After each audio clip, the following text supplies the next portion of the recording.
Hi, I'm Gordon Williams with Zion Blacksmith School. I was just going to take a picture of this board. I know I'm a kind of a poor person to take videos, but it is what it is. So this is kind of where we're going to go, and then I'm going to get up and talk about it. So splitting is a exercise, and it's a teachable one. Finding out how to split something down the middle or make a hot cut and not make mistakes, not go crooked. There's reasons that cause it to go crooked. I've been doing the classes for about 37 years, and everybody does the same things, including myself. So we're going to address those things. It's always good to know what the problems are. Once you identify those, then you can fix them. And so it is a method. And so I'm going to talk a little bit about this, and then we'll go to the fire and we'll show it. I am going to do a split, 4-inch split blindfolded, probably after this, just for the fun of it, just to know that the method, if you do the method right, you can do it blindfolded. I had to find an old pair of whitey tighties and spray paint the back black for my blindfold because I don't have anybody here to put bandana on me. So stay tuned for that one later. So we'll just quickly talk about this. This is part one. The tools I'm going to use to split are generally a hold down and a splitting chisel or a hot cut chisel. These are crowned. Okay, I'll grab this one's a little bigger. So I like mine slightly crowned. I do like to see points on mine, and I'll tell you why. I don't like a high radius. I'll tell you why on that. And we want it so it's ground so that there's not real identifiable shoulders like a cold cut or a cold chisel. As you do that, if they have really heavy shoulders, once they hit the shoulders, you got a lot of friction holding your chisel. So the longer your taper, the easier it's going to cut. The reason why it's curved is so that we can walk it in the cut. A straight chisel, you'll end up having all these ugly dig marks. You'll pick up, dig, and it's not good because we're going to use that as a walking chisel. The reason why I don't like it really curved, and I'll show you in the video, if it's really curved, as I walk into my cut, the back of the chisel will come out of the cut. Nothing's holding it but the center of the chisel, and I'm going to use the cut as my guide. Once I get started in the middle and deep, that's why I can blindfold myself. It's going to continue to go that way if I do the method right. So what makes your chisel become demon-possessed and go straight to hell? Or your cut goes straight to hell? Well, a bad chisel, too straight. Okay, where you stand at the end, well, we're going to show you this on the live demo. I always stand behind my anvil and split towards me. Sometimes I'll walk around to the horn and split. Coming that way, and we'll talk about that if it has a point. I don't stand to the side of my chisel because then my head has to look over, and generally you'll be too close to this side. Okay? So standing at your anvil behind where you stand, not standing, and we're going to show you these, not standing over the top of your chisel. Okay? Because once you look at her pretty face, her feet are going to dance to another partner. Because you're watching this because you're afraid to hit yourself. You're not watching that. So when I stand, I'll show you. I'll be away from that, and I want to open my eyes up wide so that I can see this and this at the same time. Okay? And I don't really even think about it that much anymore. I just see this and this. So as I'm walking, I can see both of them. As soon as you do this, ooh, look at her pretty face, and you squeeze the chisel. Watch, I'm right-handed. I'm going to squeeze the chisel. When I squeeze the chisel, it goes to my left. Left-handers, if you squeeze the chisel, it goes to your right. Blade does, just the way you're built. So while you're looking at her pretty face and squeezing your chisel, which I don't want you to squeeze it, she's going to dance to another partner. She's going to drift off to your left on your right-handers or your right on your left-handers. So I want to be able to look at both of them at the same time. It's kind of like driving a car. I don't just stare at the yellow line. I want to open my eyes up. I can see the cars coming and all. So if I can see both of the chisel here and here, same time, this hand really doesn't like to hit this hand. Oh, and by the way, I've got stitches. I didn't do it in the blacksmith shop, but got stitches across my palm. So can't fix stupid. Anyway, so where you stand, not standing over the top of your chisel looking at her pretty face, that's not good. Another one is, and I'm going to show you on the demo, is not starting your chisel small. So when I start into the steel, I'm going to start not a big part like this. I'm going to rest the chisel on the anvil, watching and bury this heel in like that. Okay, I'm going to bury the heel in. And then I'm going to bring this up from this angle and make the cut deep. Well, now my chisel's holding it. It ain't going nowhere. So if you start small, make sure you're in the middle, and then make that cut deep. Now, just walk just the heel of the chisel out.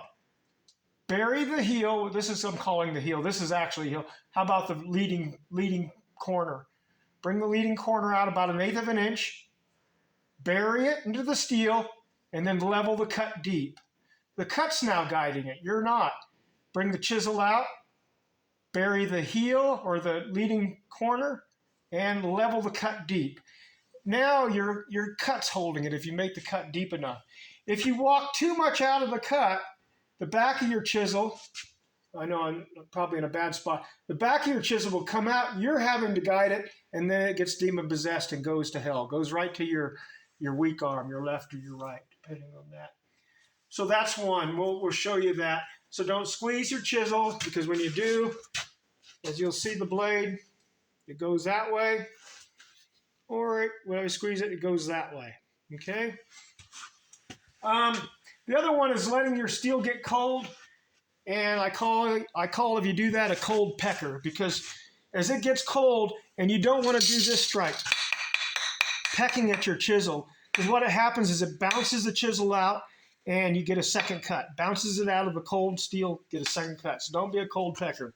So when I'm striking, you're going to hear it. It's going to hit, and I'm resetting every hit, making sure I'm in the cut, not pecking at it. A double strike on any tool is a bounce, and it can bounce the tool out. Doesn't really do anything either, so don't be a cold pecker. So we're going to go ahead now, and we're going to practice this. I'm going to show you, I'm going to rest when I'm starting to split, if I can. I've rested my corner of my chisel on the anvil. That gives me something solid, and I'm just going to use the leading corner as a center punch. I'm going to walk into the middle, walk it around till I find it. When you're starting, give it a little mark, and look, are you in the middle? Well, if not, fix it. Put another little mark until you're in the center. Once you're in the center, then bring your chisel in and bury that leading heel, bury it in. So it's in the steel. Now it can't go anywhere. Bring your chisel up straight and make that cut deep. That's the key. Don't start getting lighter and lighter because you don't have anything holding your chisel, and that's what you want. So as I make the cut deep, I walk 1/8 of an inch of heel out, leaving all the back of my chisel in the cut.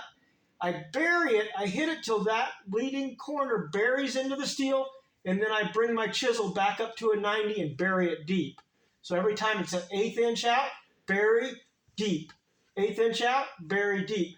Don't take a whole lot of chisel out, because if you take down to the middle out of the cut, when you rock it forward, the heel, the actual heel of the chisel comes out of the cut, and that's your guide holding it, and you have to guide it. And usually you drift to your weak arm. So again, start small, aim small, miss small, make a deep cut, just the corner of your chisel. Now make that cut deep, walk 1/8 of an inch of heel out, bury the heel, hit it with your hammer till that heel buries into the steel, and then bring your chisel up straight and make it deep. 1/8 out, bury the heel, chisel straight up, bury deep.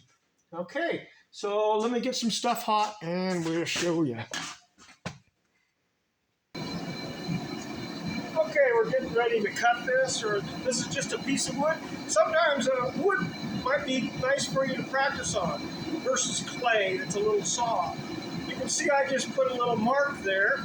Again, I like to split coming at me behind my anvil because I can see both sides. If I stand here, watch, I have to look over with my head. Being a wrestling coach and whatnot, a lot of times your body goes where your head goes, okay? So I know that. So I like to either be split here, okay? Or I'll tell you why I go to the horn sometimes and split the other way. But right now here, so if I can, what I like to do is think of this little corner as a center punch, okay? I'm gonna start small. I'm gonna put that much chisel in my cut. So I'm not gonna ever start like this, because as you can see, look what's touching, just the center. So I'm gonna start like that, just a small corner and in here. And so I'm gonna rest my chisel on the anvil, that gives me support. And somebody had mentioned, yeah, I have glaucoma and I can't see the other eye. I'm there too. I'm blurry in one eye and can't see it getting along in the tooth. So hold down on, I start small, and I'm gonna bury this little heel in the hip. Okay, see now the heel is now buried into the steel, and I'm gonna go level my chisel up and go deep. That's the important part, don't go shallow. So now look, when I walk this out, let me get this a little loose. When I walk this out, see my chisel is stuck. It ain't going nowhere. So I'm gonna walk just this heel out. Don't take this much chisel out, because look what came out of the cut. Cut's what's holding it now. If I started in the middle, take your time to make a mark, look at it, make sure you're in the center. If you ain't in the middle, well, don't be guided. Get that little mark to the middle. Now make it deep. See how I buried it down in? Now watch what came out of the cut. Well, look. I'm not guiding it anymore. Now the cut is. I'm going to bury this heel. Watch it go in the steel. See it going in? Now, straight up, make it deep. Okay? Now the cut's holding it. I'm not. I just walk the heel out. See, I can't really, I could tilt, but if I squeeze my chisel, but basically, bury that. Oops, look at that. I split it right down the middle. Okay? Heel out, bury the heel, level it deep. Wood's kind of got it squeezed in there tight. Very good, because I got it split. So does that make sense? If you do this, and this is the most common problem in people that haven't done a lot of this or in the class or anything, they'll do this. They'll stand here and they'll watch this. I call it the bobblehead. This really makes your chisel go to a different spot. This is her pretty face and these are her feet. And if they do this, they get started in the middle, and they do this, see? Because they're looking at here, well, guess what happens? They're going to start squeezing their chisel, and as they look to their face, it's going to go to this side. Now, I'm right-handed. So, don't stand over your anvil, over your chisel. When I'm starting this cut, I want to look at my butt. I don't know if you can see it in the video. I get down, and I'm looking under here. I walk the chisel tight down the middle. I set it. Okay, I'm in. Looks good. And I make it deep. Okay? I don't stand over the top, up high. I can't see her feet and staring at her pretty face because she's going to dance to another partner. So again, stay back, get a little bit of a fighting stance. And right now, I can see this and this at the same time. I've opened my eyes up. I don't really think about it, but I see both of them. I don't do the bobblehead. Okay?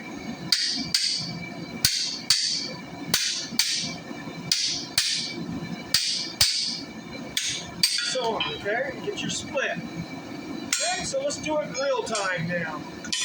Always, again, if I'm doing a project, I have at least 2 in the fire. Sometimes, if I'm at the power hammer, I got 30 in there, but I always have 2, so one's always hot. Don't be cutting. This is a hot cut. Hot cut, not a cold chisel. So keep your steel hot, okay? Even better. That way. So I want my tools the way I'm going to pick them up. I don't personally like a hold down, and we'll talk about hold downs and tools later. I don't want a hold down stretching way out here to the middle of the anvil. It doesn't hold really well, and I've lost all this cutting area. I want my hold down to be close to the hardy hole. This is the hardy hole, the square one. So that I have all this room, and about a 45-degree angle will hold it. Sometimes I'll weld a piece of flat bar so it gives me more purchase across there, but this has just got a foot. And these are mild steel. I'll show you later. This is probably 10, 12 years old, and it was mild steel, but then I hit it at an angle, so it's thick here and narrower up here because it gave it a wider purchase. It doesn't go south. Anyhow, back to splitting. Chisels there. That again, I had a little accident, not in the shop, got stitches across here, so no excuses. So I'll start with a flat bar. Every time I'm going to split something, you'll see when I lock down on the hold down, I give the steel a slap. Because if it's up off the anvil, and then you're trying to start a chisel on it, well, it's bending. And it's not good. It's bouncy, blah, blah, blah. Always, when you snap down, snap your steel down to the anvil. Okay? So once you lay it here, okay, snap down, slap, okay. And so again, watch my butt. I've squatted down, and I'm going to start small and deep. Bury my heel. I don't know if you can see it. See there? Now, go make it cut deep. And as I go up, just walk the heel out. I'm burying the heel every time. The back's in the cut. It ain't going nowhere. It's guiding me home. And it's getting cold. But see, my goal is, let me see that pretty straight. My goal is that I got to keep it hot. Is I walk just the heel out of the cut. And see, the back is holding. I don't know if you can see that, but my cut's holding it straight. As long as I'm deep, if the cut's shallow, it's not going to hold your chisel. So every time I walk it out of the cut here, I bury the heel and then I walk it deep. So it's bury the heel and then walk it deep, okay? And pretty much that's why I'm going to do it blindfolded later, not just... I used to do that at demos a lot. It doesn't really do anything, but it just shows you that if you get a deep cut, okay, get your cut deep, it'll hold the chisel. The chisel can't go anywhere unless you walk too much out. See what comes out of the cut? So right now, see, this just moves it around. I can close my eyes, which I'm going to do, and as long as my chisel's in the cut, I walk the heel out, I bury it, I make the heel go in the steel and then bury it deep. And that'll hold it straight. If you start it in the middle and you make your cut deep, pretty hard to go crooked. So practice on a wooden stick or something cold. See what you got. So let's go see what else we got.